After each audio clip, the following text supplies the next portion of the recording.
અયોધ્યામાં રામ જન્મભૂમિ પર મંદિરમાં રામલલા બિરાજે તે કરોડો રામ ભક્તનું સ્વપ્ન હતું જે પૂર્ણ થયું। ત્યારે 48 દિવસ પૂર્વે વડનગરથી શ્રીરામ જ્યોત પદયાત્રા અયોધ્યા જવા નીકળી હતી। પદયાત્રા પૂર્ણ કરી ખેરાલુના રામ ભક્તો પરત પહોંચતા તેમનું ઉષ્માભેર સ્વાગત કરાયું। ઉલ્લેખનીય છે કે 48 દિવસ અગાઉ વડાપ્રધાન નરેન્દ્રભાઈ મોદીના વતન વડનગરથી હાટકેશ્વર મંદિરથી ખેરાલુના 10 રામ ભક્તો અખંડ જ્યોત લઈ અયોધ્યા જવા પગપાળા નીકળ્યા હતા। આ તમામ રામ ભક્તોએ અયોધ્યા પહોંચી શ્રીરામની પ્રાણ પ્રતિષ્ઠામાં ભાગ લીધો હતો। 48 દિવસની પદયાત્રામાં 15 લાખ લોકોને મળીને શ્રીરામનો સંદેશ પહોંચાડ્યો હતો।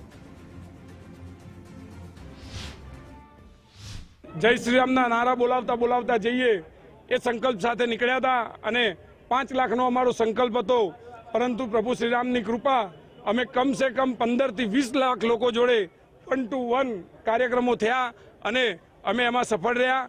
અને અમારે પણ જે અત્યારે આપ પણ જોઈ શકો છો કે અયોધ્યામાં એટલી ભીડ છે કે ના પાડવી પડે, છતાં પણ અમારે દર્શન થયા અને નવી મૂર્તિની અમે જ્યારે દર્શન કર્યા, રામલલાના દર્શન થયા, જાણે સાક્ષાત અંદર પ્રભુ શ્રી રામ હોય એ રીતની અનુભૂતિ થઈ।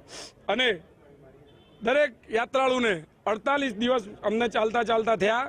48 દિવસમાં એક પણ યાત્રાળુ ક્યાંય નથી બીમાર થયા કે નથી અમને પ્રભુ શ્રી રામના લીધે કોઈ તકલીફ પડી અને સરસ યાત્રા પૂરી કરી આજે અમે અમારા વતનમાં ખેરાલુ પધાર્યા, હાટકેશ્વર મંદિરે દર્શન કરીને આવ્યા અમે।